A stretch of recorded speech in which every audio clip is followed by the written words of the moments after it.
Pesawat tempur membelah langit ibu kota saat F-16 Fighting Falcon milik TNI AU mengawali atraksi alutsista HUT ke-80 TNI di lapangan Silang Monas, Jakarta, Minggu 5 Oktober.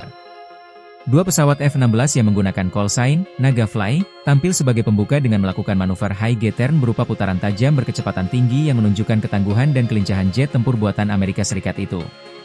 Asap merah putih mengepul di belakang pesawat, membentuk jejak warna bendera Indonesia di udara.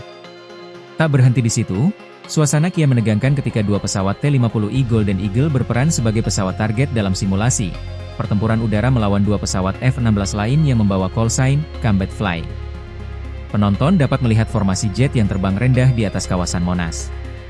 Kedua pesawat T-50I tampak berusaha menghindari kejaran, bahkan sempat mencoba menyerang balik dari sisi belakang F-16. Namun, duel udara itu berpihak pada pasukan TNI AU.